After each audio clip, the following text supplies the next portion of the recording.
I want to welcome everybody to this episode of the Geek Salad podcast. I am All the King. That is G, the bearded one, and we're joined today by Quincy and also a Superwoman 2.0. Thank you guys for being on the show.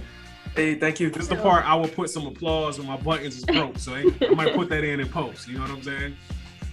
Today we're going to be talking about some very interesting comments by Cat Williams saying that pretty much you can't, Eddie Murphy can't be your favorite comedian. We're going to talk about the life and times of the great Sir Syndey Portier, and also we're going to talk about those fresh and fit fellas, man. Like, I do not rock with them because apparently they don't rock with black women, and that's not cool. So stay tuned.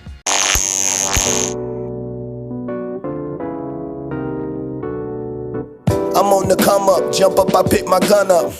Joe Jackson with trap. First of all, before we do anything else, how was everybody's New Year so far?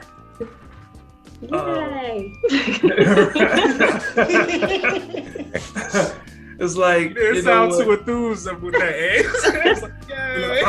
Like, I wish I could have the same enthusiasm I had going into 2019. Hey, yeah, this is gonna be great. Because every time, like for the past 2 years going on, 2020 was the last time people came into the New Year's like, oh, I'm about to kill it. 2020 vision. Oh, it's on. I'm about to do it. And 2 weeks later, what the hell? I thought.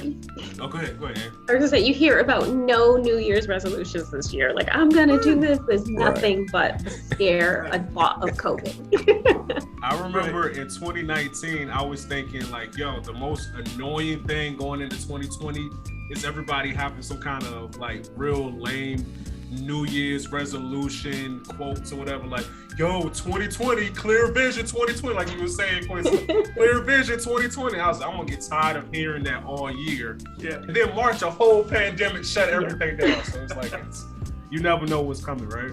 Then now we're coming back to, maybe you take the vaccine, but maybe it works. Maybe it won't, but take 2 more just in case. You're like, hold on now, man. I already got 3. You want me to take 2 more now? Like I can't do it, man. It's like, did y'all get the vaccine? I got So I haven't gotten my booster shot yet because I'm just too afraid. Me too. For the booster. Me too, man. I got the booster. You got the booster? Okay. Yeah, and it, didn't mess with me. A lot of other people it messed with, but but on my second Moderna shot and on the booster, because I stayed with Moderna, they said that you can mix and match. Like, isn't it crazy? Like, they got all these, you can mix and match it. Like, you can shake it up. You can shake it up. So I got the same thing. I just stuck with Moderna all the way, but on the second booster and on the booster and on the second shot, what I did was I took 2 Tylenol gel caps an hour before I got the shot. Okay. So it literally, if there's anything it's gonna do to my body, I don't feel it. And then I think I probably end up taking a total of 4 over the total 2 or 3 days. And then, but I've known people like they're taken out by the second shot and the booster, and they feel like they've gotten sick and all that stuff. But so I've been fortunate. Okay, that's good, man. That's good. I mean, 2022 is already challenging, to say the least. It's a whole lot of shenanigans going out there. Right. Everybody stay safe for the most part. But wash your hands and stuff out there. I like that one social media guy that I guess he went viral. He was talking about wear your mask. You know what I'm talking about? It's like this light-skinned cat, and then they put a remix to it, and but it was like, wear your mask. Wear your mask. You're trying to get people sick. Bro. Because you kind of get tired of, I can't front, man. I wear it, but I don't wear it like I was wearing it the start of 2020, which is bad. It's a bad habit, Well, you can't breathe. Yeah. You can't breathe. I think you just got to use common sense. You know what I'm saying? So it's like me, I got asthma. It's not bad or anything, but I do have asthma. No, it's rare that it bothers me, but I have it. So if I'm ever in a situation, I got the mask on and like my breathing I'm taking the mask off. You know what I'm saying? It kind of defeats the purpose of me staying safe with a mask if the mask is actually hurting me, but It is what it is. Yo. We live in a crazy time right now. Yeah. Right. Crazy. Yeah, man. I mean, hey, at least, we're still here for the most part. We're still healthy, still Facts. rocking it. That's true. You know what I'm Facts. saying? That's the way I start off all my live shows. I let audiences know, I said, look, we're here to laugh. There's cancel culture that's going on. I'm not going to try to navigate my way through what I will say and what you will be offended by. But here's the truth of it all. Everybody that's in here, we have made it. Yes. We're here today. We're breathing for another day. So let's just think about the lighter side of everything and let's laugh. And that, for me, I feel like has always helped me, especially of late, to navigate through some of the stuff. Because I mean, I'll speak the truth and I'll make light of something, right? But people are so quick. They tell on you real quick. It's like, what are you doing? Like, just enjoy some laughs for once. We need it, Facts, right. man. People are overtly sensitive nowadays anyway, bro. So doing your thing, man. G, what we got, bro? Well, let's go ahead and introduce our illustrious guest today. I want to start off first with the lovely Superwoman. So, first of all, hold on, before I'm gonna let you finish, Ann. Before you go, G and your voice, man. This dude has got like the voice. I'm surprised you don't got like a guest spot on like an R&B radio station. Man, I should though, man. I really should, man. Yeah. It does. On the Geek Salad radio, R&B. You know what I'm saying? Like she got that voice, man. I'm so glad you said something, King. Because I was thinking the same thing. Look, I have no. Me neither. I don't even have that little thing that go up and down. I know that's what's killing my voice. I just know I got one, but it's just behind a layer of skin and fat. I don't have one. I got one. It's so weird. Like this brother, like I wish the only time I could have his voice is when I was sick. As soon as that call comes, I would love to answer every phone call. Hey, I got it. Hello. You won't be like, oh. Hello. Look at this brother drinking cognac with the pinky ring. Go my ahead. voice is only like that when I first wake up for like the first 5 minutes. After that, like it's a wrap after that. Yeah. Sorry. But thank you very much for bringing Sorry, it up. Ann. Yeah, we just had to Oh, get that no, out it's there. okay. Please. That's okay. Just ruined my introduction. No problem. I know, right? I know. For shame, man. For shame on you, man. Jerks. I'm teasing. Oh, okay. Yeah. Ann. Tell us about yourself. Tell us about what is Superwoman? What's the genesis of Superwoman? And tell us about everything that you do. Yeah, so Superwoman came about I originally started cosplaying. This will be the second year that I've been on Instagram with cosplay. Cool. I started out with a page called Cosplay and 41, which was my age a year ago. And I realized, and I'm 42, but I realized that, oh my gosh, I'm gonna have to change my username every year because I'm gonna go with my age. So I was like, this is dumb. I need to think of something that's gonna be epic and dramatic. And I figured being a breast cancer survivor of 2 years, I thought this would be like a great opportunity to go ahead and do Superwoman 2.0 to change the name and keep Ann in it. So, it's me. So when the 2.0 is an upgrade from Cosplay and 41. So that's my little background story. So how did you get into cosplay? So I'm obsessed with Halloween. It's my favorite holiday since forever. I had a lot of friends that told me we know that they know that I'm obsessed with sci-fi and I can't help myself. Like I love everything like from Star Trek to Star Wars. And I realized that I'm a geek. I'm a total geek. So they were saying you should try to go to the cons. And I've never gone before. I just always heard about them. So in 2016, I just went to my first one. And then that's when I met Chris Evans and Sebastian Stan, and we took pictures and they were so super sweet. And it just became history from there. And then, I don't know, it just evolved into me finally deciding to take this Halloween thing to the next level. Instead of just doing a Halloween, I just wanted to cosplay everything I like. So that's how it came about. Okay. That's what's up, man. That's what's up. So your first con, you get to meet the Winter Soldier and Captain America. That's pretty dope. They were so nice. Yeah, that was really cool. So I was like, if this is how it's gonna be, I need to go to these all the time. Now I first thought that like, yeah, like you're going there to like meet all the celebrities from the shows. But when I saw that there was just all these cosplayers there, and I was like, okay, so this is my cup of tea. And I didn't know any cosplayers then, but now I do. And it's so nice to run into some people now when you go to the conventions now that people see you online and you get to interact with them, and it's pretty cool.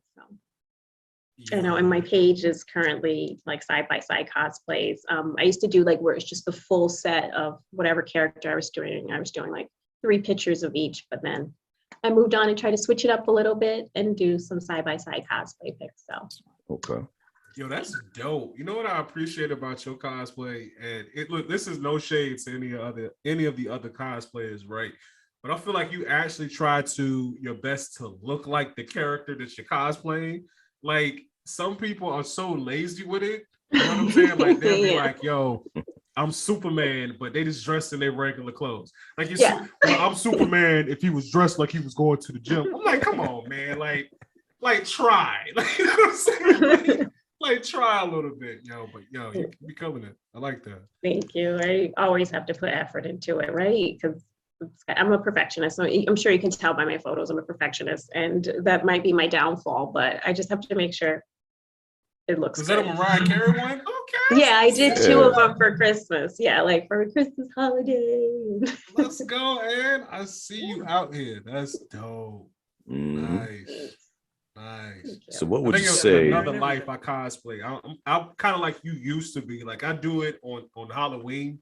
I love dressing up. You know what I'm saying? But like just throughout the year, like I'm like I want to do it, but I don't got time. You know what I'm saying? Yeah. Well, you have to make the time. Come on, let's do it. You can only plenty of time to do it. All right, you're right.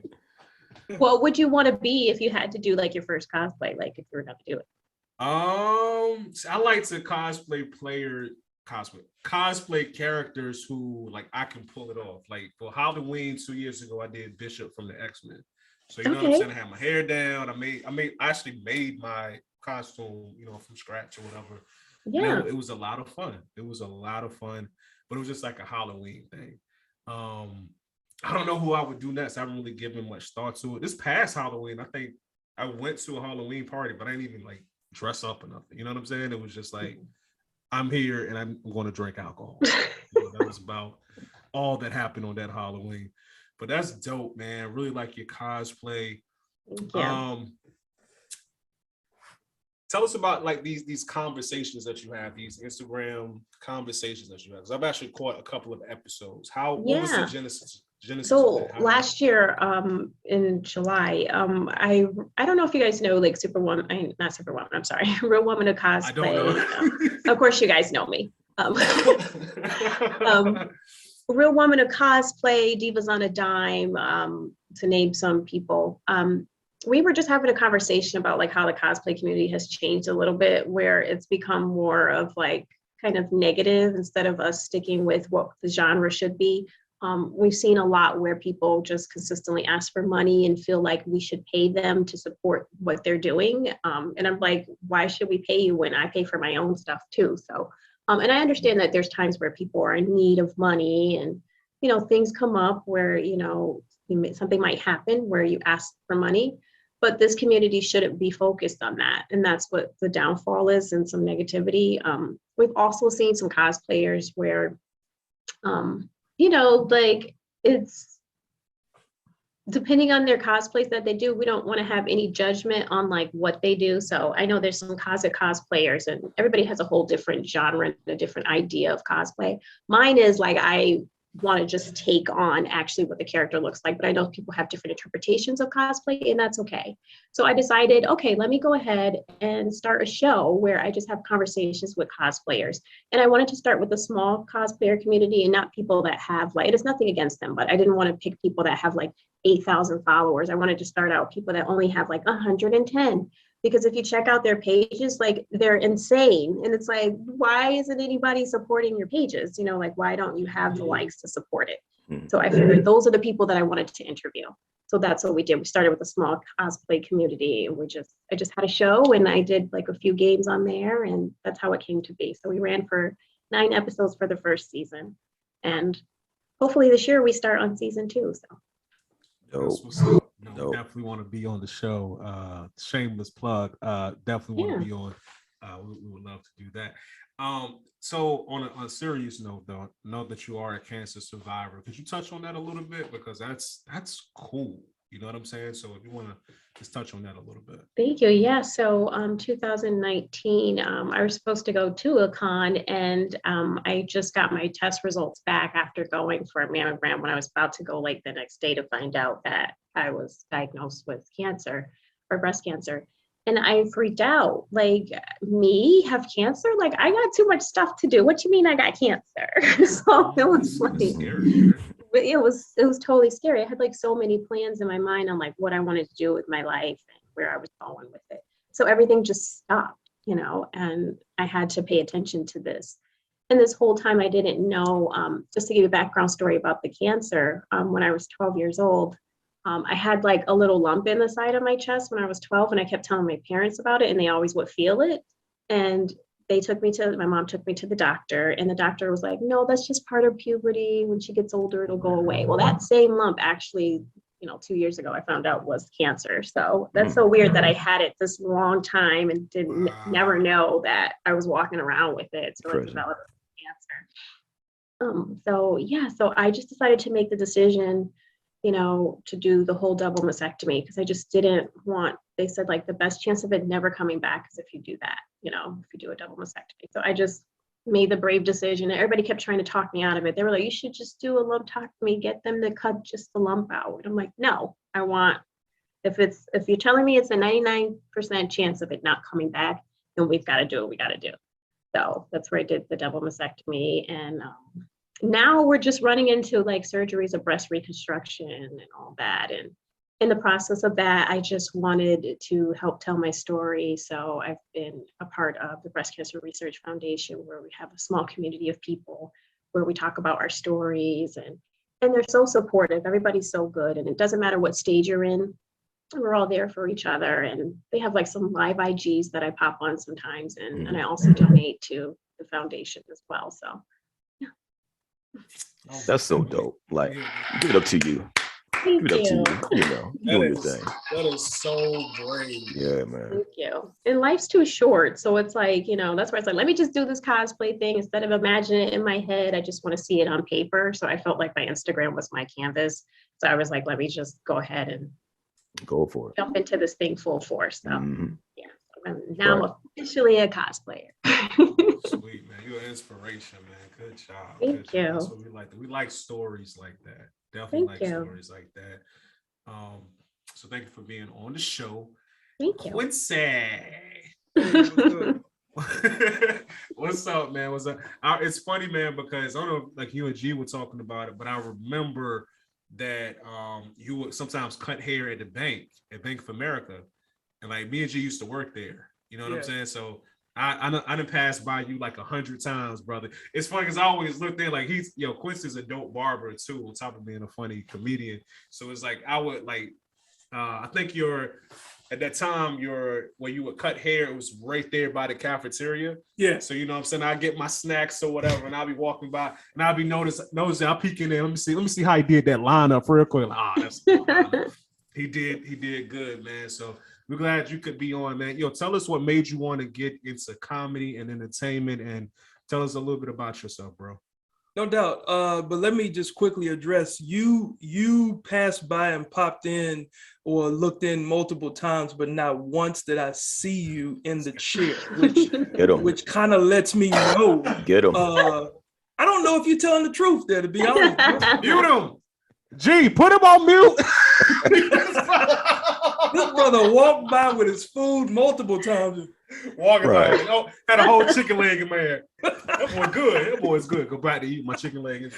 Hey, look, people are really particular. Brothers are really particular about it. Like, it don't matter if you do a good line. It don't matter if you do a good fade, a good cut. A dude could come in. Like, I had many cats that worked at the bank, and they would walk through and be like, yeah, I saw you take care of my man. Like, so, you know, I want to try you out, but like, just do the line just right here. Like they need a whole cut, but just do the line right here. Then, you know, if you do this line right, then maybe be like, really, man? Like if you saw a whole cut, I'm good. But the way I got into comedy, man, it's I can say honestly, I was a class clown my entire life. I mean, I barely graduated high school because I was always just messing around and not doing what I was supposed to do back in the day. And, you know, and I'm just now realizing in that picture, I had a bandana on and then I got one now. Like I need to change my style. This is man. This is what ridiculous. would the pastor say, Quincy, man? Look, you really out here thugging in these streets, bro. You ain't got to lie, Q. You ain't got to lie. Let me go on and explain something to y'all. I am from a cul-de-sac. Okay, I am about as safe as it comes. I mean, we look for cars both ways. I had two parents in the household. I'm safe. Okay, I'm the one that the white folks is like, we can use this guy. So well spoken. right. Nothing thuggish going on over here. But man, yeah, I was a class clown. And I would always watch comedy, right? Stand-up comedy, whether it was Def Jam, BT Comic View, Martin, the TV show. I was always watching just funny stuff, but never once did I ever say, I want to be an actor, or I want to be a comic. I always knew I wanted to be a barber, right? Because my dad kept jacking my hair up, and I said, look, I just got to do this on my own, and it would just make it better. Well, I joined the Navy, and then I got out the Navy because I got injured. And this girl at my first civilian job, she was like, has anyone ever told you that you should try comedy? And I'm like, no. And she said, well, have you ever thought about it? And I was like, not really. I mean, I watch comedy stuff all the time. She said, you should try it because you really distract us a lot here at work from doing our work. But, you know, I think that you should try it. So we went out to, y'all are in the Hampton Roads area, right? Yeah. Okay. So it was a karaoke bar in Virginia Beach called Wannabes. I don't know how many people know about that. But it was real redneckish back when we went in the late 1900s. And we went there as a department and everybody was singing and doing anything and said, Q, you got to go up. Like, we can't come here and you don't do it and we all do it. So I'm like, I mean, I don't really know what to do. So my idol, Michael Jackson, I said, you know what? I always used to watch him perform. I'm going to do Beat It.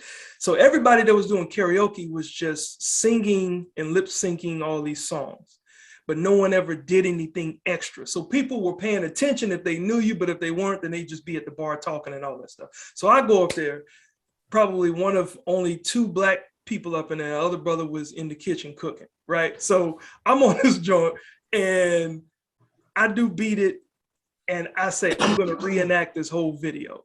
So I reenacted it while I did the karaoke thing. When I tell you them rednecks were, whoa, yeah, you know, everybody would cheer. And I got like a standing O. And I go back to my table and the girl said, if you don't take what God has blessed you with and at least give it a shot, you just entertained this group of people who had no idea who you were.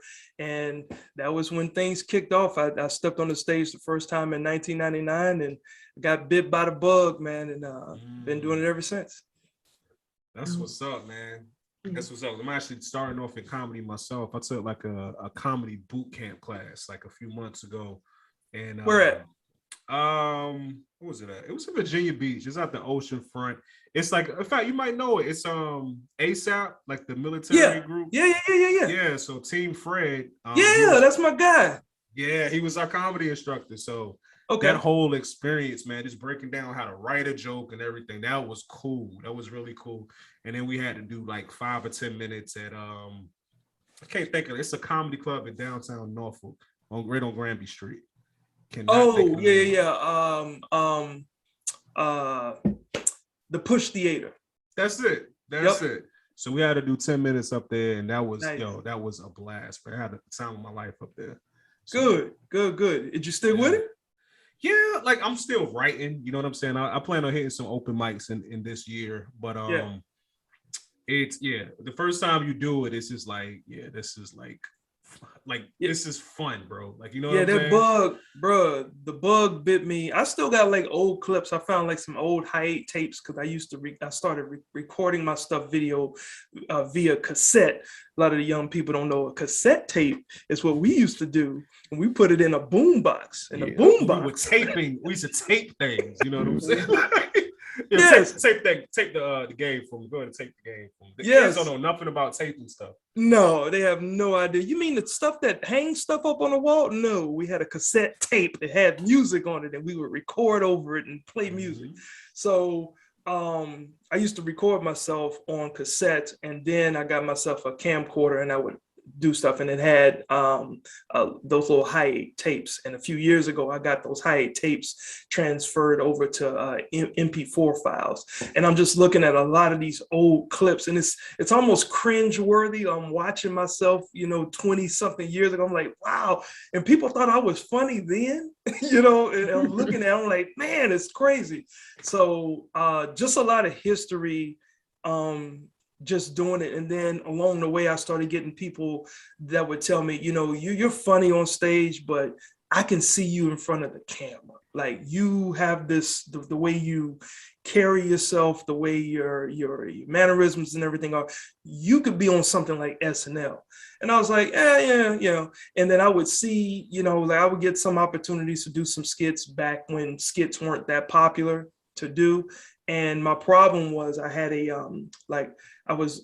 for a long time, my smile was what I felt held me back from my confidence, because I had this little tooth that stuck out, and I would get joked all the time. Yeah, you had the toothless. Yeah. The toothless. I had it too, man. I got braces myself, bro. I know what you're talking about. Well, mine was because I had very frugal parents. Okay, so I had braces.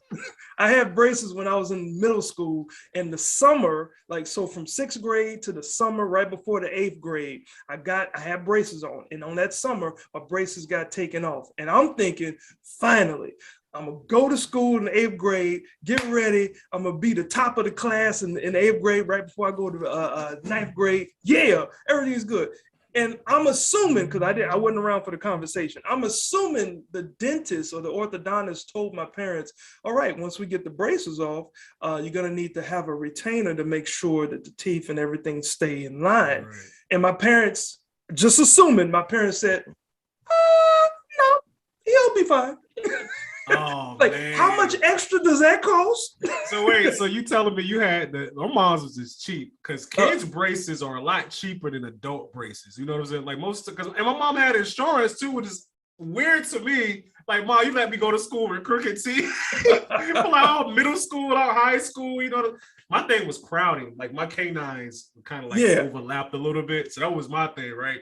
Yeah. But so for those people who don't know, if you never had braces, right? When you get your braces taken off and your teeth are straight, you gotta wear your retainer. You don't wear your retainers, at least at nighttime, your teeth will slowly go back to the way. So you had to actually have straight teeth for like a few months, and then they just went back to a few months, bro. My teeth lost their mind. Okay. In 2 weeks after the braces came off, I was around the house, and I started noticing my front tooth started getting pushed out. And what the real problem was, my wisdom teeth were coming in, so it was overcrowding. So it pushed my front tooth out, pushed my bottom row of the 2 teeth out. Those were fine because I don't smile with all my teeth. I just smile with just my top. And so I said, it took 2 weeks to damage what it took 2 years to do. And so my analogy was, it's like having a prisoner behind bars for a decade. You're teaching them everything, you're showing them how to be straight in life, and then you just let them go with no guidance. And my front tooth was like, hey, y'all stay back there. I'm gonna see what's going on out here. So it's free now. Yeah. So I was like that from the 8th grade all the way up through 2010.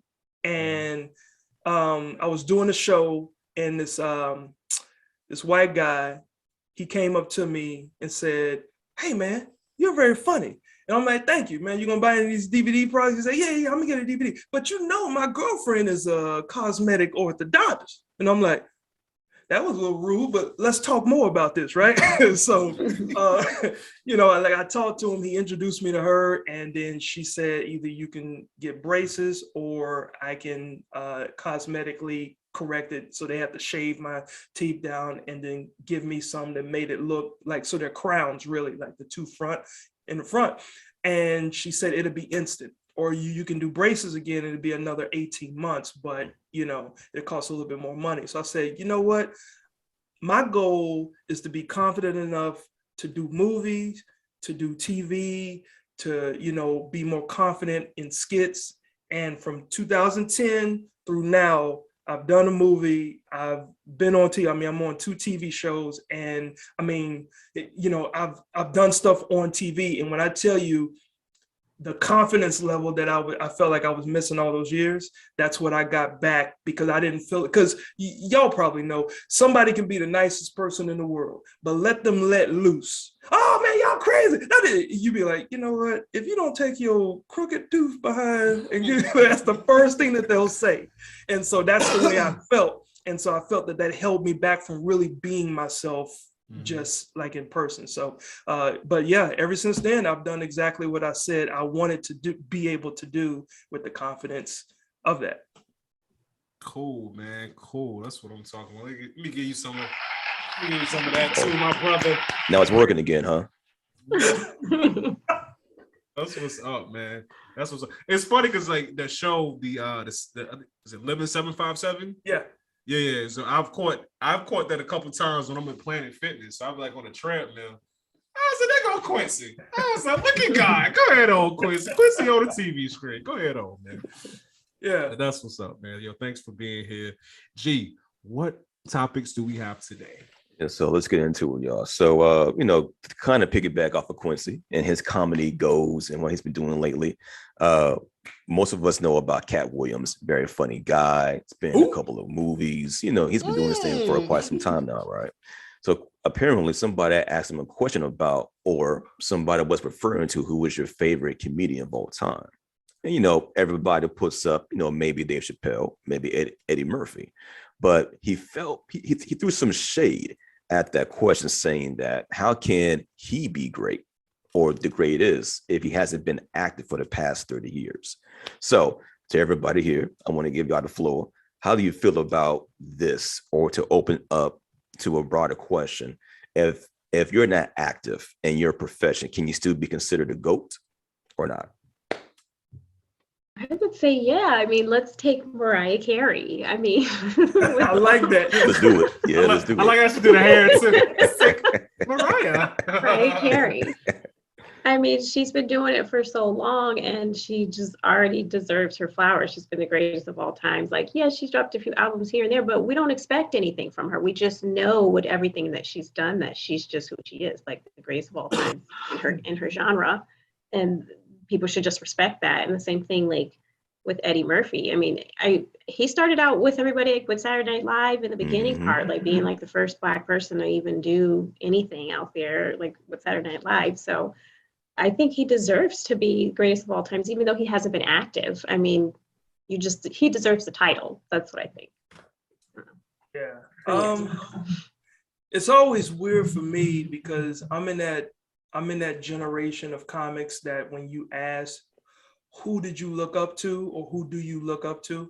I never say Eddie Murphy. I never say Richard Pryor. I never say all the old school folks. I pretty much start with Chappelle. And my reasoning is because when Dave hit my career, I think I was about 4 years into it, and I saw his Killing Him Softly, the one Classic. He did in DC. Classic. Right. Classic. And at that point, I had just gotten a letter back from BET's Coming to the Stage. And they basically said in so many words, we're looking for more of an urban style comic. So we wouldn't, because I started in the mainstream comedy club. And so my jokes weren't urban enough for BET to say, yeah, we'll have you on the show. So of course I watch Killing Them Softly, and I'm like, this guy doesn't have an urban style either. And you look at his audience, and his audience is white, Black. I've been to many Chappelle stand-up live shows, and you just look in the audience, you're seeing pimps out there, you're seeing church folk out there, you're seeing goth like people, black lipstick and black, skaters, you're seeing regular black folks, you're seeing rich black folks. And I said, that's the type of comic I feel like I want to be. And I feel like Eddie had that same appeal, right? But I never looked at Eddie and said, that's why I want to do comedy. Chappelle, for me, has been that reason. And then more so less when he left the game for reasons that grew my respect for him even more as a Black man, turning down $50 million because it was just $50 million. And he knew what that 50 million meant to him and to his craft and to his career. So he turned it down, where everybody else was like, you stupid, you crazy. And he comes back a decade later and right back on top, like he never left. That to me is the GOAT, regardless if he doesn't do comedy ever again. So if they were to ask me, I would say Chappelle clearly is the GOAT. Okay. Yeah. And to kind of take it back to like Mariah, she the GOAT when she can drop one song every year in the holidays. And no matter what, it's going to play every damn day in December. You might have forgotten the lyrics. It comes back around again. You're like, you know what, man? You are the best when you got this one thing that outshines everything else for that month. We hear this Christmas, like we know that's coming. But when you hear Mariah, it's a wrap. It's a wrap. It's like, you know what, Mariah? You got this once more again. You got this. I mean, let's be honest, man. Come on, man. You still got, as soon as you hear, of course, Temptation, of course, yeah. Silent Night. That's another one too. Mm-hmm. That's another one too.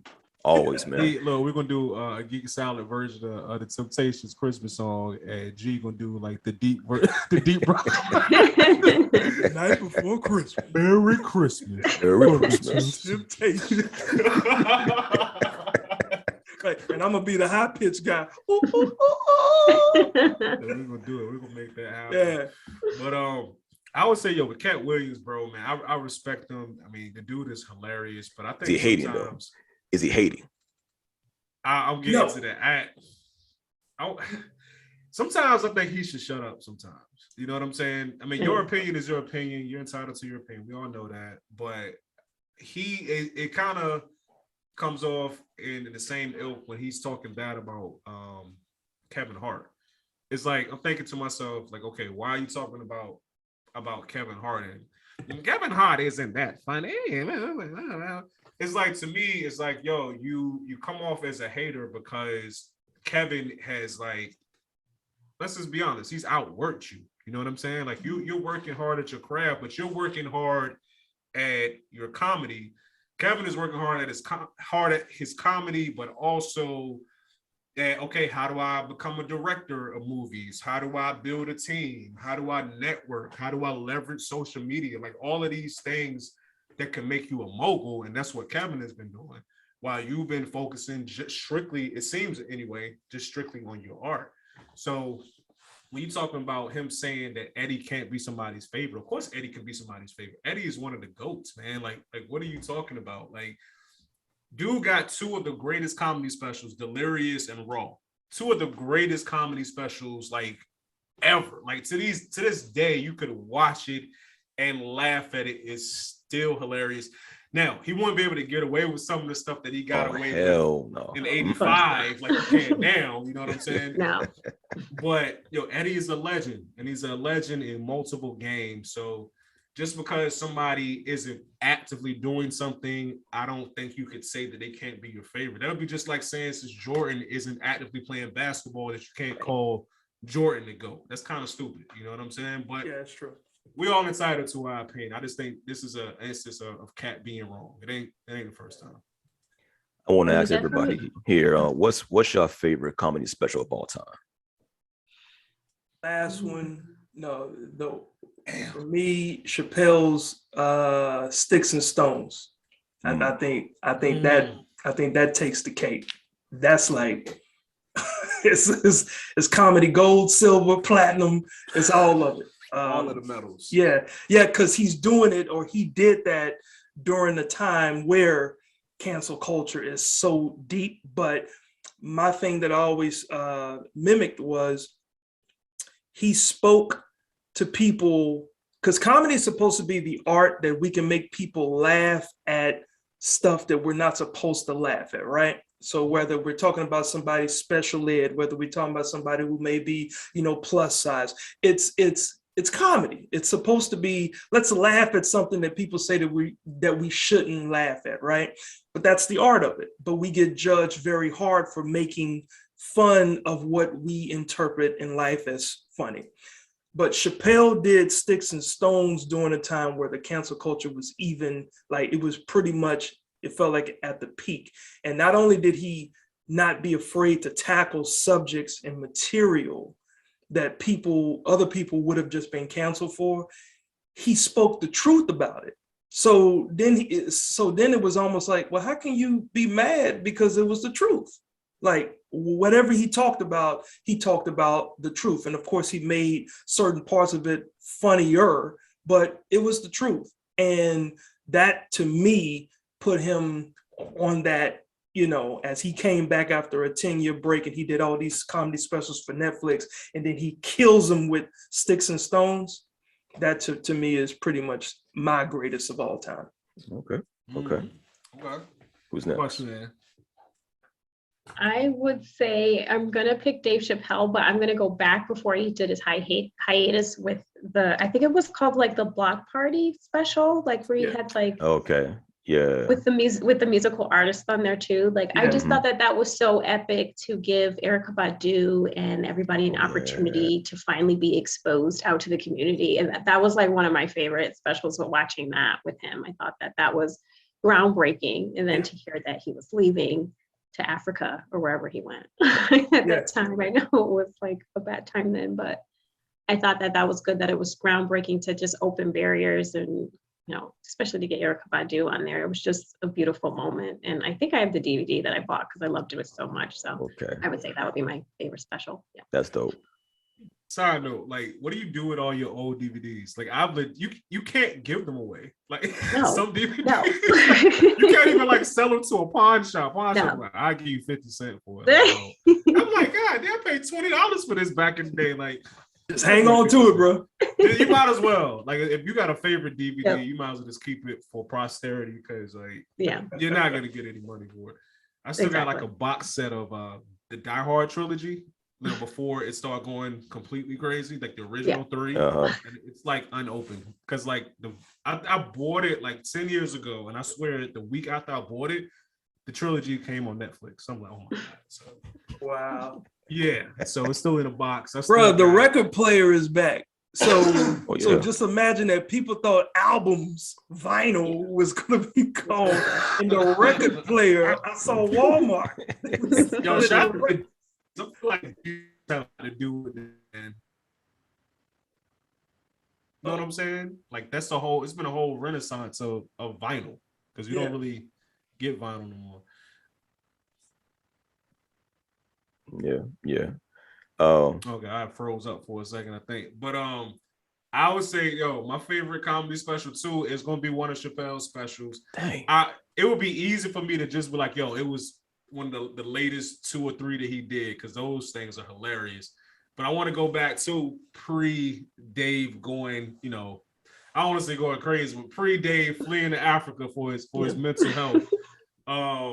Whatever special, the special where he had that stupid Gallagher mustache. Yeah, I know you're talking about the one. I don't know the name of that joint. Yeah, but anytime I watch that thing, bro, like it's so many moments in it. It's like he talks about stuff that only comes out of the mind of Chappelle. Like, he was talking about, I don't know, like taking the subway with somebody, and this crazy dude just randomly started jacking off in the middle of the subway. The dude was holding all of us hostage, like, stay back. I was like, wait, That was the joint. thanks? Yeah, that was the joint he did in San Francisco. Yeah, it was San Francisco. Because he also did another one in San Francisco, and that one is a classic too. But that one is funny because that's one I think he was also talking about the monkey. He said that little red booty. But it's just how he talk. How hard I had to train my monkey to jack me. I was like, what are you talking about? It was like his friends that hit him up like, hey, you trying to come out? I was like, nah, I think I'm just going to sit here with my monkey. Yeah, bro. Yeah, classic. Yo, insane, bro. And like he's a comedic genius, bro. Like I've known he's been a genius for a while, but as far as comedy, but when I don't know if you saw the 4-hour comedy special. It's not even a special. He just got on stage and told jokes for like, it wasn't even 4 hours. I think it was like 6 or 7 hours. It's on YouTube. Something crazy like that. Oh, wow. The dude is just going off the top of his head for like 5 hours, sitting down with a cigarette, talking to a crowd of people. It was somewhere in Europe. And I mean, just joke after joke after joke. I'm just like, wow. Like, how do you do that? You know what I'm saying? Like, that's like some Rain Man type shit. You know what I'm saying? He's a genius, bro. But what about you, G? All right. I want to be the outlier because everybody's picking Chappelle, right? So I'm gonna go with the Jamie Foxx special when he was on the piano. And man, the things he did in that special right there is nothing short of chef's kiss, man. The one where he talked about LL Cool J? It was that one, the one where he talked about Prince. I think that's the one. I think that's the same one I wanted. Yeah, he was wearing like security. Was it that one? That was it. Yeah, that was it, man. Yeah, probably. Okay. And I'll keep it short, but that one right there, like I can always go back to it time again, man. And like that's when you knew the dude was like gifted, because not only is he funny, he could sing, he could perform, he could play on the piano, and then still give you jokes, but then keep it entertaining the world. Like damn, like this guy got it, and look where he's at now in life. You know what I'm saying? So, but yeah, Mighty Security is my favorite stand-up, just to be different, because everybody want to pick Chappelle for everything. You know what I'm saying? You wanted to pick Chappelle too, didn't you? I did. Yeah, I ain't gonna lie, I did. I was gonna go with Killing Them Solemn. I'm like, nah, I can't be the fourth one. Yeah, you can, bro. No, now everybody know. Nah, man. You know what I'm saying? No. Join the Chappelle fan club, bro. Yeah. On the club. All right, but what's next, man? So we just want to say, real quick before we jump anywhere else, rest in peace to the graceful, the magnificent Sir Syndey Portier. He was 91 when he passed away, I believe. Oh, and I think he was 94. Oh, 94. Okay, well, yeah. Okay, there we go then. And listen, the man was a first for a lot. I discovered him. I remember in school they made us watch what's that movie about him being in the apartment up in New York, Raising in the Sun? Was that it? Yeah, Raising in the Sun. Yeah, Raising in the Sun. Classic stage play, yeah. Yeah, and from there, man, I'm like, man, like this dude is good. And then like learning more about him and his history and what he had to go through. It's nothing short of incredible, so. But yeah, I mean, hey man, we lost, some cool entertainers this year, and Portier was just another one of them. But he stands for so much more for our culture. I want to get y'all thoughts about that.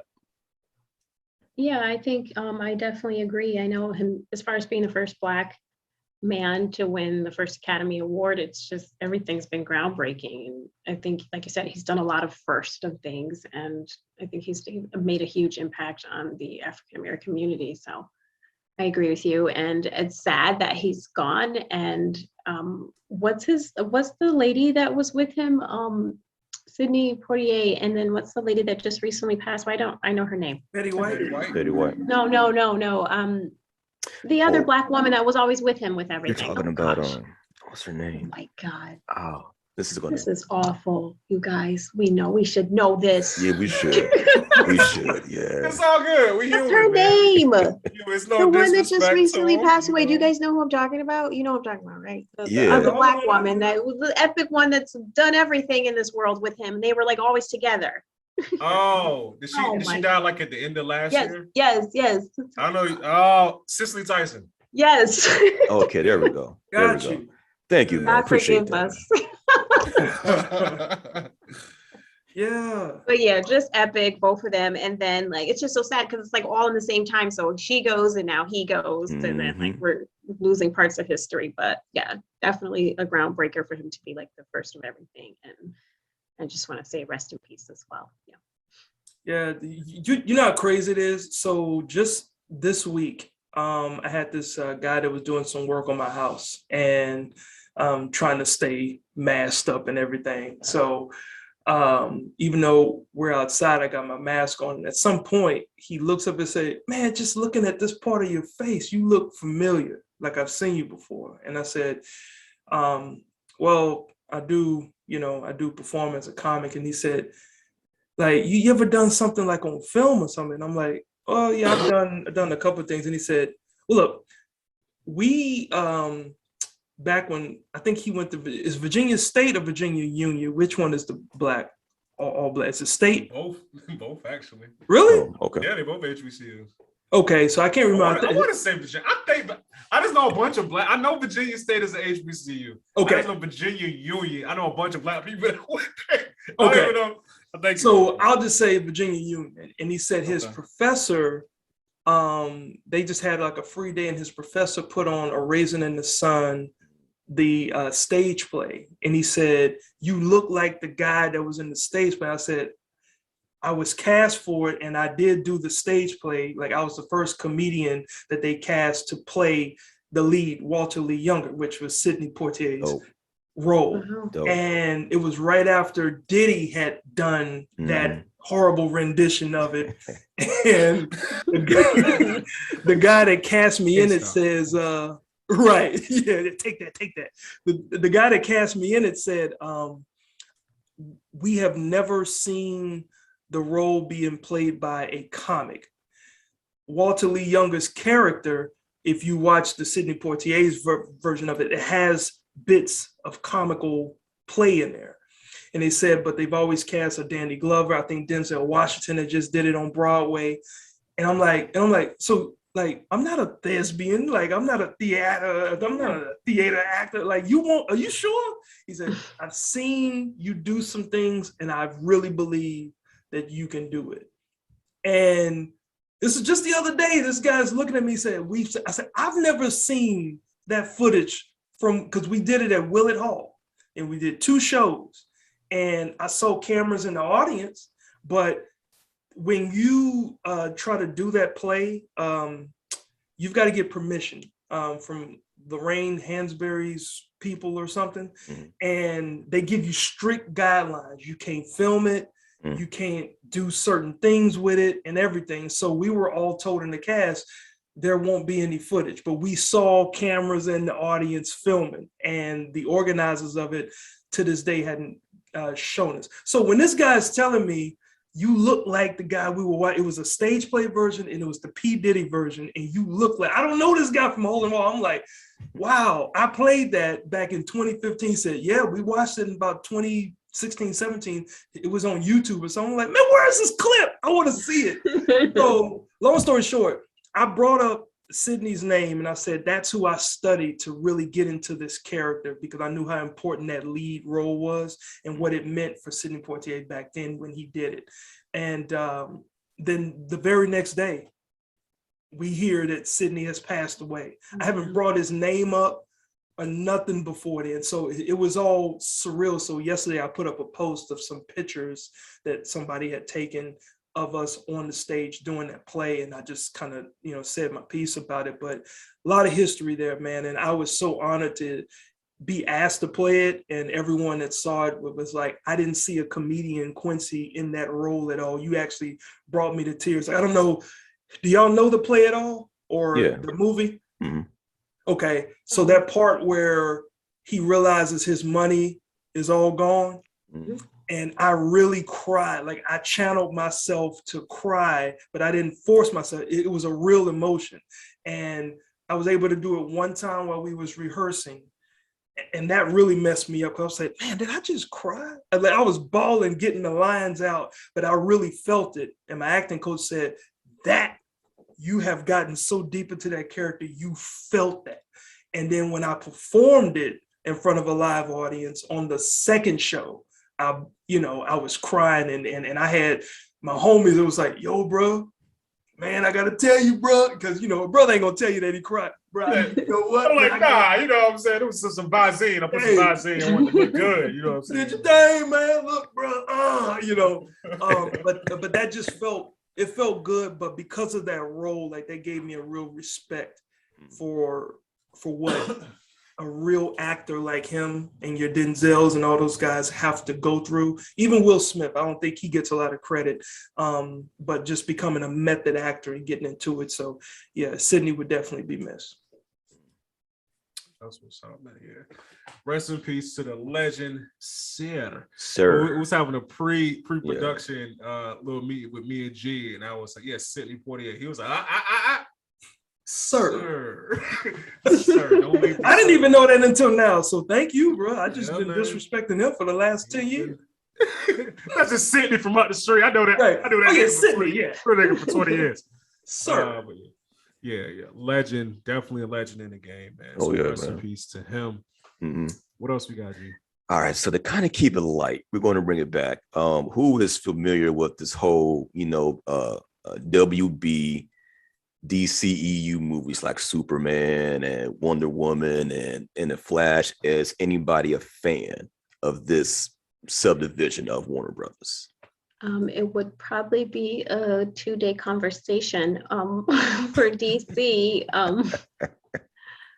It would probably be DC versus Marvel, but yes, I'm very familiar with the DC world genre. Okay, Quincy? Yes. I'm more on the Marvel side. Oh, okay. All right. My man. I like this. Yeah. All right. I actually mess with both of them. It's funny. I used to be just strictly Mr. Marvel. You know what I'm saying? Because growing up, I liked Batman. I always thought I kind of liked Superman when I was little, but when I became like a teenager, I thought he was kind of a chump. You know what I'm saying? Like he was just a goody two shoes. You know what I'm saying? Like he had no edge to him. It's like, yo, forget Superman. I like Wolverine. You know what I'm saying? That nigga's cool. Like, he got knives and an attitude. You know what I'm saying? So that was my thing. But as I became older, like I really, shout out to Rob at Comics Explained. Just looking at some of his YouTube work at some of the earlier DC stuff. DC has like some really good stories, man. Like really good character development and some really good titles as far as comic books go. So I'm like, I like both of them now. I even like a little bit of Image. You know what I'm saying? So I'm pretty much a comic book hoe. I don't really have a preference, man. I'm equal opportunity. I take a couple over here, a couple over there. It's all good. You hussy. I am a hussy. This is true. This is. DC has definitely stepped it up from what it was, especially like coming out with the Titans and Doom Patrol.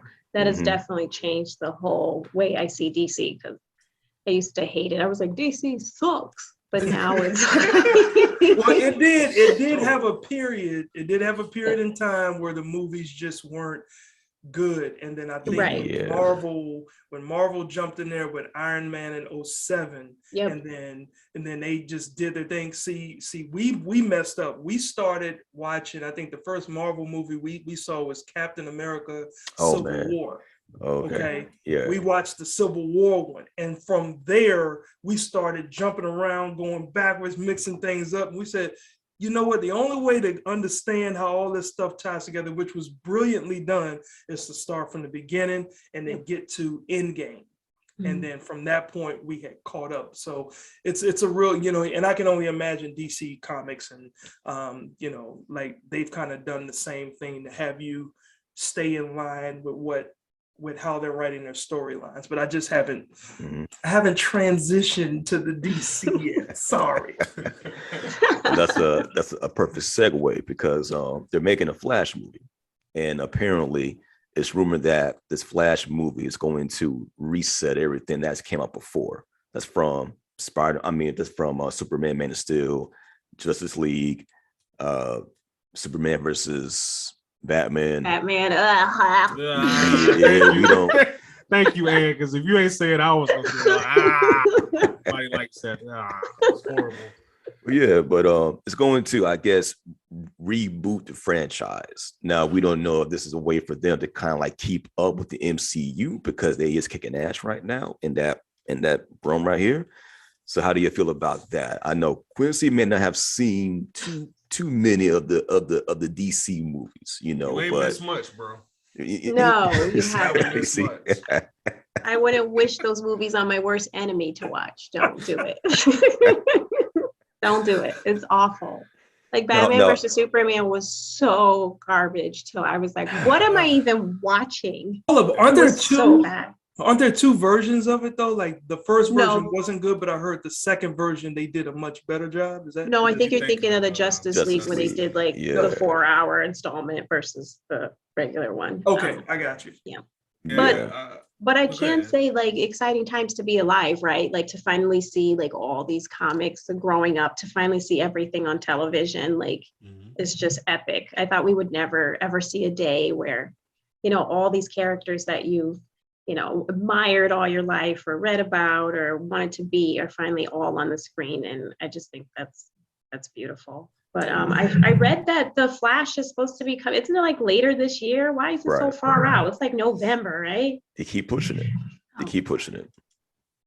Like torture us to never see anything. But that would be really interesting. Like I'm excited. I don't know about the one that's playing Flash is the actor, not the one from the CW series, right? Not Grant Gustin. It's going to be like I forgot the guy's name. I don't even know his name. But I just don't think he's actually from Hampton Roads. Shout out to him. Look, I disrespect him. I don't know your name, but shout out to you because I'm from right around the corner from where I'm from. You know what I'm saying? I'm just not a fan of. I wasn't a fan of his Flash rendition in the Justice League, and I just didn't like it. I didn't like it. So I didn't like how his running style was just weird. So like most people run like this. You know what I'm saying? He runs like I'm like I've never seen an Olympic runner do. It's like he's throwing stuff out as he goes. Like, you know, like it's weird. Like, I don't know. That's how I'm trying to figure out how the director saw him running like that. And it was like, okay, yeah. That's okay. This is gonna work. Yeah, like keep doing that. We're going to use it in every scene. Keep doing that right there. I'm looking for a runner. We're keeping it. Yeah, I'm looking for a runner that can flail their hands as they flail, like he's flail candy to children as he goes by. So I'm gonna put some video right here when I edit this down. But yeah, it's ridiculous, man. Warner Brothers, I'm glad they're resetting it because it seems like Warner Brothers doesn't know what they want to do with these great DC characters. You know what I'm saying? It's like you had the Justice League come out, and it was like kind of a rushed version because the original director of the movie, he lost like his daughter. I want to say his daughter committed suicide or something wild like that. So he had to step away from the project. And the guy, Josh Whedon, they got to take over and finish it, didn't do a great job, to say the least. So the fans petitioned for years, and they got the original director to come back, do some reshoots, and give his vision of what Justice League was supposed to be. And I loved it. And what did you think about the Snyder cut of Justice League? I still have not seen it. I'm not ready. I can't. Cut her mic off. Yeah, let me find the show immediately. Let me Thank you for coming to the show. show. Done it So yet. We're gonna end the episode right here. Thank y'all for watching the show. I'm not ready. I'm not ready. How did that happen, Ann? How? I don't know. I just I have to be in the right headspace. Yeah, it is 4 hours. It is. Yeah. It's long. Like a half day of work. It's longer than Titanic? Yes, sir. Yeah, bro. Yeah, man. It's a legit 4 hour. Part of it is a director just doing like certain embellishments that aren't really necessary. Like he really takes it there. Like it's one scene of Lois Lane coming out of like a coffee shop and it's in slow motion. And I was like, why is this in slow motion? Like this doesn't, Is the movie not long enough already? Like, why is this particular scene in slow motion, man? But it's night and day better than the first version that they put out there. I loved it. Yeah, it's cool. It's cool, man. But well, Matt, before I say this, have y'all seen Spider-Man yet? No. I haven't seen it. Okay, I don't want to. Damn it, I can't spoil. No spoilers. I can't spoil anything. All right, so I'll say this, right?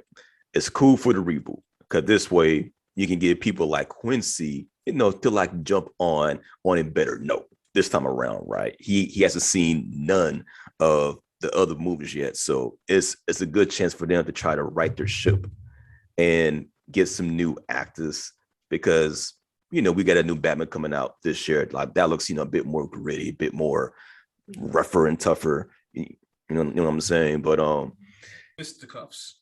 Yeah, lots of them, right? Lots of them, right?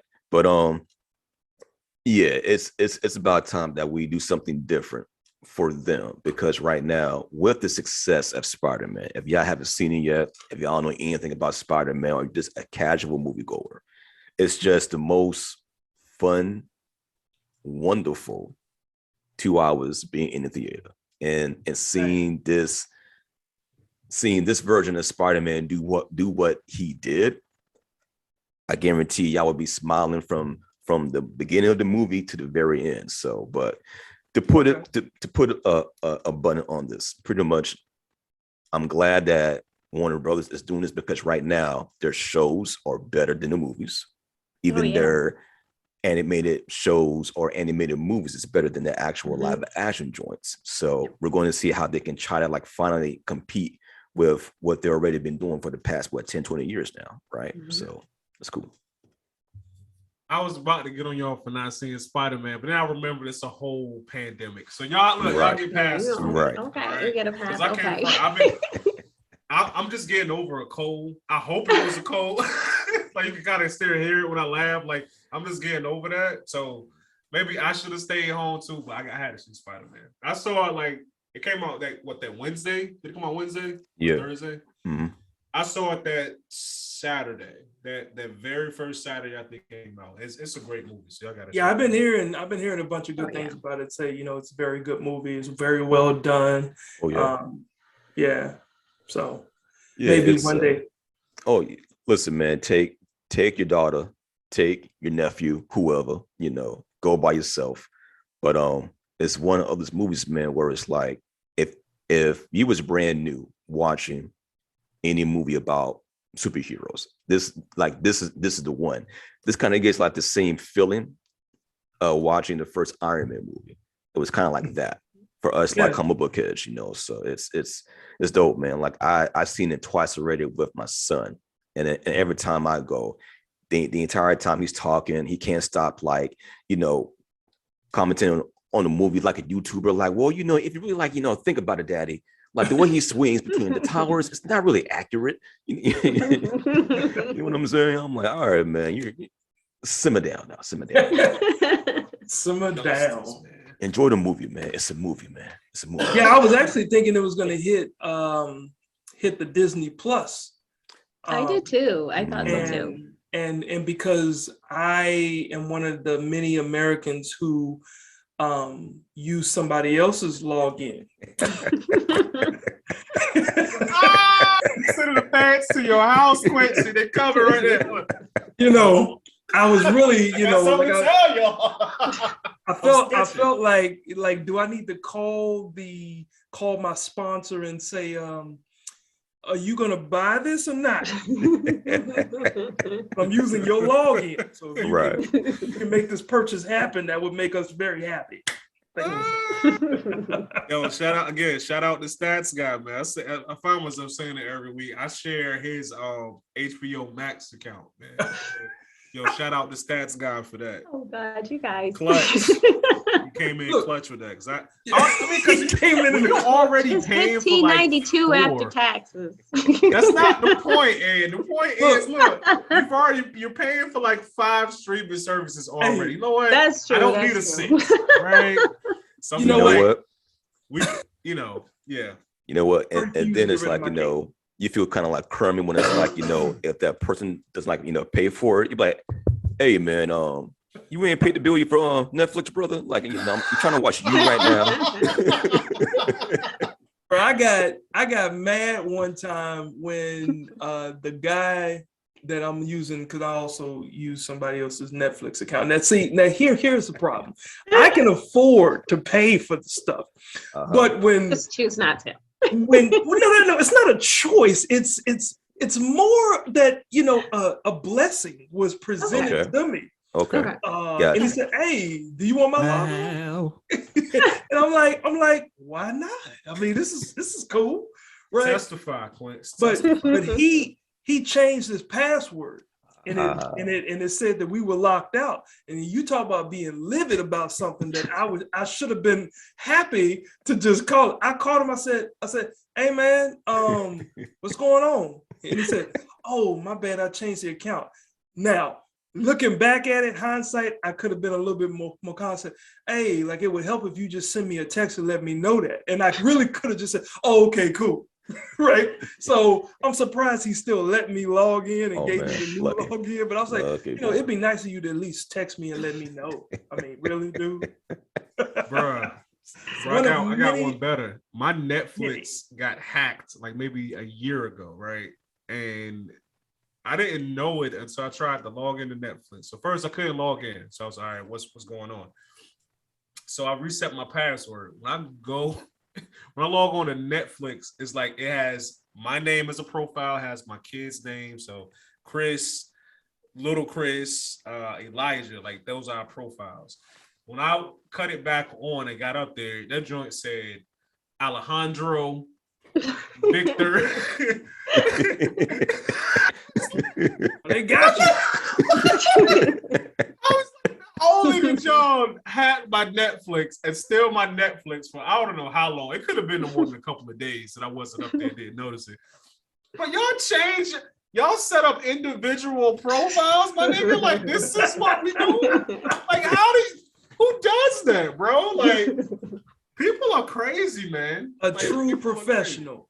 They did that. And I assured you, they said, okay, so what do you want your name to be? Alejandro. What do you want your name to be? We got 3 choices. Let's fill these names. Oh, I was like, how? Sway? Like, who does that? Like, because they just kept it the same. I probably wouldn't even notice it. You know what I'm saying? And so I got like an email from Netflix or something. But I was like, listen, they was like, look, if we only got 48 hours to be like living on top, we're going to take advantage. Let's personalize this shit. You know what I'm saying? Watch everything. Crazy.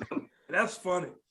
Now, question, man, was your algorithm different from like what you've seen before, or was it like the same? Like, you might watch like a lot of comedies. I didn't check. Okay. Me and G have this thing. Netflix knows what race you are. Like they know. I watched like one show that had like a black cast, and when I tell you every single suggestion that Netflix had, was like black people, black people, black people, and I was like, yo. They have to somehow know, because your phone is talking to your TV and your TV is talking to your wireless speakers, like everything talks. So I was like, Netflix knows I'm black. It's in there somewhere on the settings where it says like the demographics at the bottom, like on settings, if you ever look, it's there, like the demographics if you click on it. So I'm sure when you chose that movie, that's when they stuck you in there. Okay. Because I'm led to believe if it was like somebody that looked like Betty White, and they just watch one black show, but everything else they watched had nothing to do with no black people, it would give her different suggestions. But it was like, we knew you was a nigga. We won't go say nothing. You know what I'm saying? But since you chose that, maybe you would like to watch Have You Got Sir? Like, this is a whole bunch of stuff, bro. Like, it's, I don't know. Netflix knows. So what's your first name? My first name is Chris up there. See, it ain't Aryeh the King. I ain't put Aryeh the King. What is he, some kind of rapper? I don't know. He's black. That's what I don't was live thinking. single Adam and Martin here watching. That's what I was thinking. Say, hold on. You made it easy for him. Go log in as R.A. the King. Be like, oh yeah, definitely. Hey, Yeah. I got One of this one. those guys. I got this one. I'm sure his name is Jamarcus.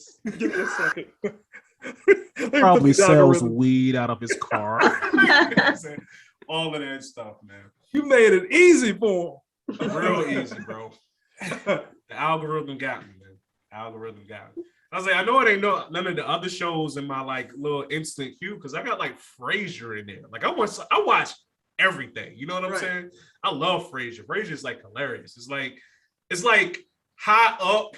Like they be using big words and it's like concepts you gotta like love history and stuff to get. But like you break it down, they just be roasting each other like the whole show. Like that's right up my alley. You know what I'm saying? Yeah. But what else we got here?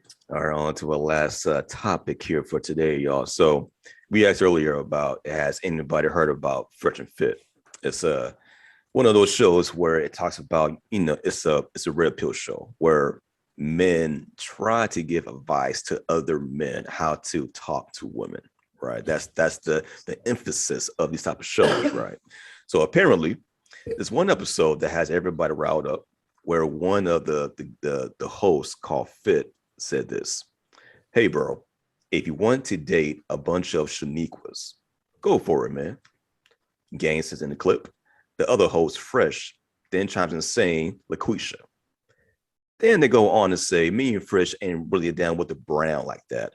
We ain't night riders. Sometimes if they're rare bone, but like in general, me and Fresh, we don't dabble in the dark, if you know what I'm saying. What? So every year we get some entertainer, some rapper in the culture that say things like this. So how do y'all feel about that? Is it more hurtful? And there is a thing about preference. Everybody has a preference. I got a preference. Y'all got a preference, right? But why do some feel as if they have to go out their way to demean what they don't want to go for? So I'll leave it up to y'all. That's I was like, oh, that's a good one. Yeah. And Like I can kind of go harsh on that one. Okay, so I'll just say something real brief. Honestly, they are wrestling with something within themselves from being hurt.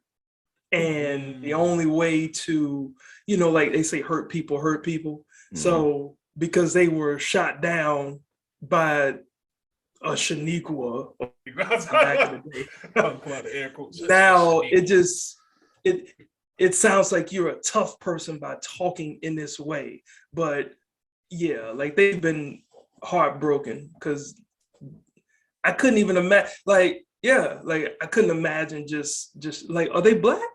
They are black. Well, all right, let's give the details. One of them, I guess it's like Nigerian born, right? The other one, he looks like it could be like, Sudanese, if I'm saying it right. Now, mind you, they both live in Miami.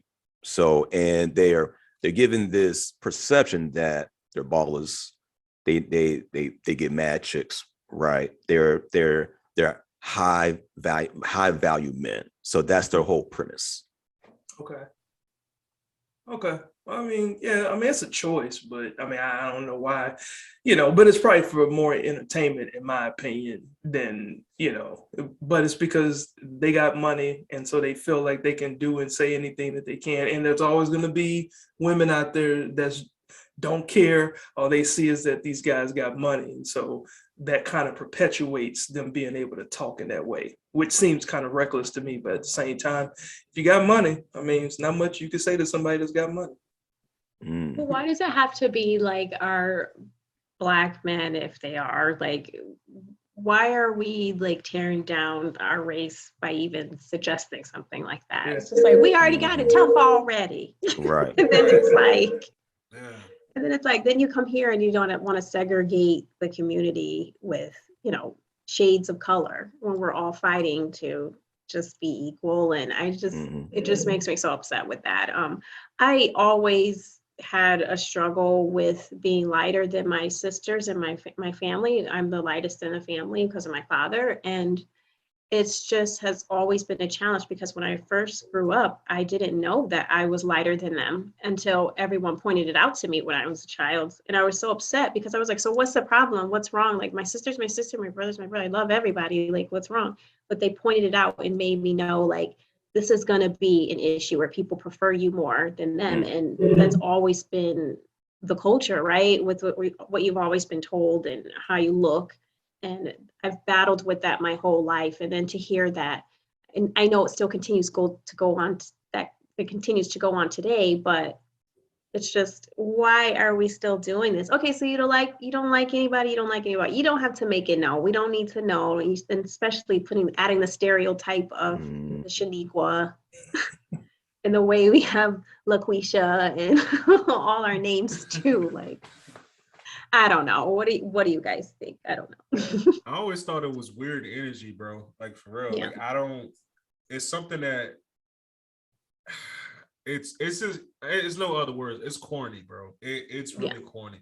It's never been cool for anybody to put down anybody, but especially if you call yourself a black man, you know what I'm saying? It's like for you to be black and you to say, the only people who I don't find attractive, the only people who I don't like are people who look just like me.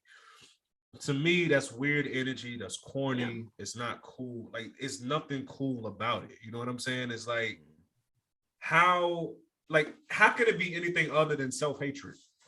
Mm-hmm. Even if it's just a little bit of self-hatred, how can it be anything other than self-hatred when you say, okay, I don't like people who look like my mom. I don't like people who look like my aunt. So the first people that you remember in your life that ever showed you love, that cared for you, that provided for you, you saying, I don't want that.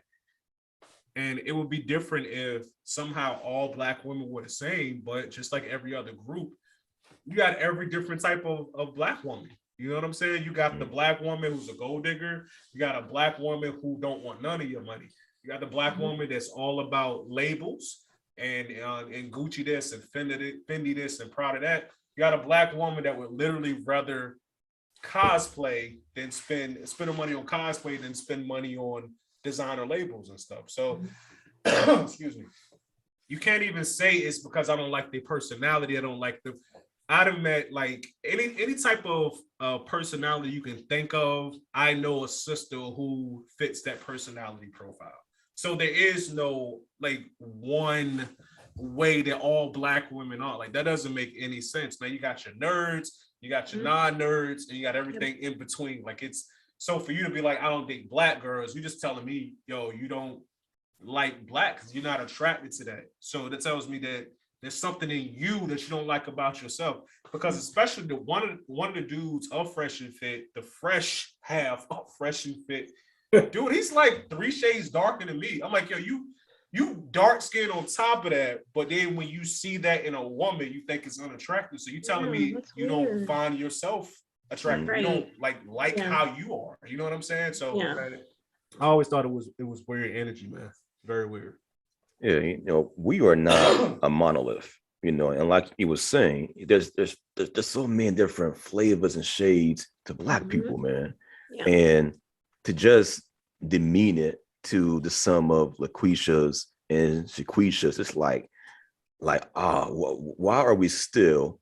It's like a cycle. It's like every once in a while we get this from, you know, somebody that is deemed either popular or entertaining, and it's like, who raised you? You know, TK would say that easily. No, who raised you? You know, it's sad, man. Like we keep having this debate year after year, or you know, every so many months, and it doesn't get any better. My only thing is that with their type of platform, because you know they got like millions of followers, you're spreading this rhetoric to less impressionable men who don't know or haven't grown into themselves yet with the same mindset of like, oh, these brown-skinned women, dark-skinned women, they're all out like LaQuisha's. Like what does that even mean? Does that Right. mean hood? Exactly. Does that mean ghetto? Does that mean aggressive? Does that mean whatever the case may be? And now you're planting that seed that Mhm. these Black women are act this way. Then when really, man, this is always going to be a group of people that act a certain way, but everybody isn't the same because of their color. That's the thing right there that is like killing me so much. It's like, can we just can we find a way to step away from this altogether, man? But that's how I feel. But it's just interesting to see that how this is still going on in 2022 still. Yeah. Well- And this is why we'll never move forward. You know what I mean? Like, this is why as a race, we'll never move forward with any progression, because we keep going back, like you said, in a circle, back to the old ways again. Yeah. I'm I've sorry, always Quincy, you were said- going to say something? Yeah, so I've always said when it comes to us, it's crazy how true, like, first of all, anybody that's looking at this podcast can look at it's 4 people of color and look at the different shades all of us are, right? So that just shows how beautiful we are, and it's just 4 of us. When we deal with something that extends and goes for generations, right? That's your generational curse that can never be broken. So the shackles and everything from slavery, we still deal with that mindset, right? So it still has never been broken. The one constant thing that I've always said about the Black community is anytime money's involved, we forget what the struggle was. So going back to your point, when you were saying, Ray, about they got millions of followers, or maybe you said that. Yeah, so it got millions of followers. So when you talk about social media, what happens when you already have a platform of listeners? Who comes running? Sponsors, dollars. So they gotta have certain rhetoric and certain things that keep this type of conversation going, where now somebody listening to this, let me go find out and see what they're talking about. Now they probably have grown another follower.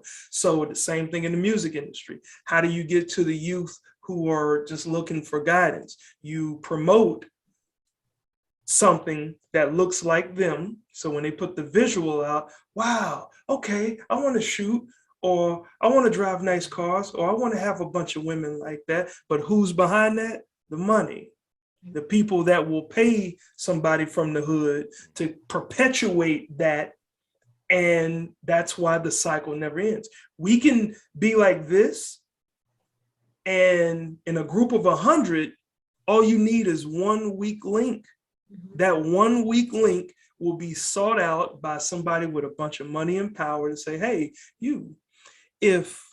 are you tired of struggling? I see that y'all are all together. I see that y'all are marching Black Lives Matter, but you look like you can do some pretty cool things, and I can give you a couple $100,000 for doing it. That person is either going to say, no, I'm good. I'm here to get things right. Or I am tired of struggling. There's your weak link. And that exists in our community. And generationally, mentality wise, unfortunately, it doesn't look like it will ever be broken, because we will always be turned away or steered in the direction that someone else wants us to go because of this. So I think that that's what that particular platform is all about. They got the engine behind them, they got the followers, so the engine keeps feeding them fuel to do that ridiculous stuff. And yeah, it doesn't look right. There you go. Yep. Terrible. Yeah. Yo, forget you, Fresh and Fit. No, seriously. Won't be forget those following things. Fresh and Fit. Yeah, I'll follow. And it kind of made me mad too, because some of the stuff that they say I actually rock with. You know what I'm saying? They're really good at teaching guys how to interact with women who don't know how to talk to women. You know what I'm saying? So it's a shame that they saying stupid stuff like this, man. But it is what it is. G, we got anything else? That was it, man. All right, cool. This was fun, man. I want to thank our guest Quincy Carr and also Superwoman. That's right. Get it right. Get it right. For being on the show. This is a lot of fun. Thank you, guys. Yo, I'm gonna start with you, and tell the people where they can follow you at on the socials. Yeah, so you guys can find me on Instagram at Superwoman 2.0. That's pretty much it for my platforms, but I'm here. Follow me, I'll follow back. There you go. I'm here to follow and follow now. Yeah. All right. Only because my followers, when I lose a follow, I'll notice that I lost a follow. So wait a minute, I know what we like, hold on. Had. You were just following me. I just noticed that you're not following. I'm struggling in that department. No, but no, I'm definitely going to follow you as well. And then folks can follow me, Quality Comedy King or Quincy Carr. So you can find me on any platform there. All right. All right. Cool. And you can follow us on Instagram at Geek Salad Now, on Twitter at Geek Salad, and also YouTube at Geek Salad. So let us know in the comments, are you a fan of Fresh and Fit, and like what do you think about their comments? You know what I'm saying? Also, we want to know your thoughts about the DC universe and them rebooting everything with Flash. You think that's a good idea? Yes or no? Sound off in the comments, and don't forget to subscribe and also like this video. Right. Well, that was it. Thanks, guys, for being on the show. Until next time, everybody. Peace. Peace. All right, y'all. Thank kindly. Thank y'all for coming on to the podcast, y'all. Yes, No problem. Thank you for having me. Yeah. And where are you at? I'm in Connecticut. We all on the East Coast. All on the East. That's what's Connecticut, son. You know what I'm There's saying? just snow everywhere. Snow, and freezing as usual. You know how. Yeah, be safe out there. We got like, because we're in I'm in Southeast Virginia. It's we got like a little dusting of snow. Oh, You know light what I'm saying? dusting. That was it. Nothing shut down. That was about it. So yeah, y'all can hide the snow. I'm good. Yeah. Yeah, so it's a lot of snow up north. Oh yeah, Connecticut is always so much snow. Always. Yep. Wow. They closed the state down yesterday, so Wow. we're Okay. used to it. Yeah, Keep it's that. a Keep every year that. battle. I'll say in Virginia they had some snow and it shut down 95 or something, like for like 20 something hours. Yeah, like Oh my up God. near like that. Fredericksburg or something. Because we're so snow averse out here. So anything that we get, like everything just shuts down. You know what I'm saying? It's like crazy. It's like no bread at the grocery store. Like the shelves are bare. It's ridiculous. I'm like, yo, it's only an inch of snow. Like what's happening? Right. And Right. why is it always milk, bread, and butter that's always gone at the grocery store? Why? Right. Because somebody didn't say take a lot of tissue. Because if you notice, as soon as they say you need toilet paper for what? See people toilet paper piled up. You can't eat this stuff. You can't, like, what are you doing? You know. I mean, good. You know what? We were doing just fine in this area. You remember during the summer when the gas line pipe broke somewhere up north, and it had been broken or been hacked. Okay, it had been hacked for 3 days before it became a media thing. The media got a hold of it and said, "Yep. So with this pipeline being hacked, you might want to go out and get gas." People who didn't even need gas left their house to go fill up the tank. And we were doing just fine, not even knowing that the gas line was hacked. So as soon as they tell people, you might need tissue, I'm gonna go get tissue. I can wipe my butt forever. Like, what is wrong with these people? Forget rationing food. You know what I'm saying? Water, stuff you need to survive. No. As soon as a storm hits, you might want to go get this because it looks like it's gonna be a wintry mix of. And then you got crazy people who don't know how to drive, looking like they in bumper cars on the highway. It's like just stay inside. Y'all are fine, man. I'll give you one better, right? Remember Popeye's chicken? when it first Oh, came God, of out? course. I'm about to say, remember? That's like 2 weeks ago. Remember how people were fighting to eat a Popeye's chicken? Like, oh, this is Yes, the best it was Popeye's chicken ever, y'all. crazy. Oh, you talking about the sandwich? The sandwich. Yeah. Oh yeah. That People was were getting insane. shot over Yes. sandwich. Cutting Crazy. lines for a A sandwich. sandwich. Mhm. It legit Robbing the felt store like- for a sandwich. it legit felt like an episode of the Boondocks. I was like, yo, we are living the Boondocks. You Negroes is fighting over a fried chicken. Our ancestors are rolling over in their graves. What's wrong with y'all, man? That's a It Louisiana. is kind of good. I can't front chicken sandwich. It's kind of good, but it's just a chicken sandwich, man. I That's all mean, it is. I eventually tried it, but I waited like 6 months after Alright. it had died down. Yeah. I mean, Yeah. I wanted to try it during the hype of it too, because everybody was talking about it. Chick-fil-A did the same thing with their mac and cheese. Everybody was talking about it. So what happens now, instead of the TV media, when social media gets a hold of it, and when they start putting out memes and all types of things, then that drives. So it's like we live in a society that when it's validated by a popularity of people doing something in one conglomerate, then that's what I need to do. I'm a robot. I need to go do everything. Everybody does it. It's I need like, 10 of them chicken sandwiches. Okay, what I got to do?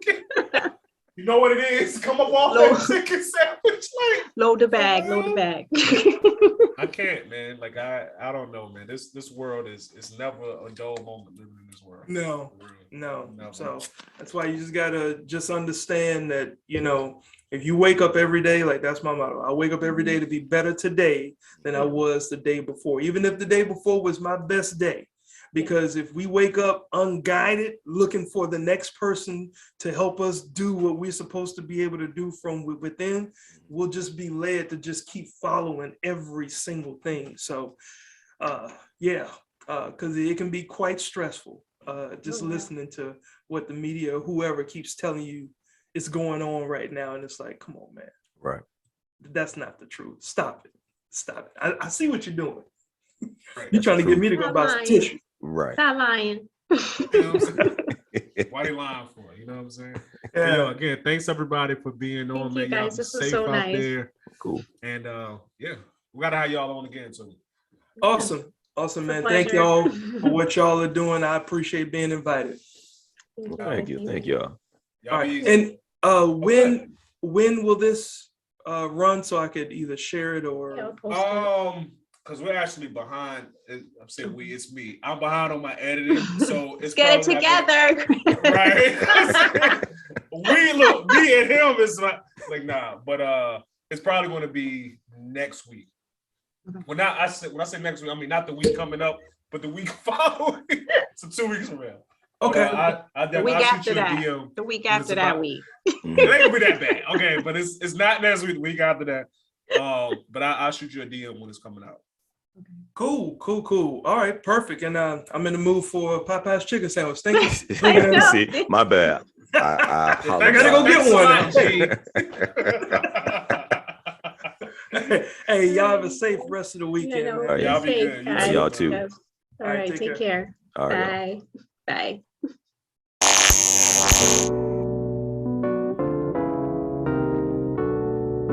I'm on the come up, jump up, I pick my gun up. Joe Jackson with trap.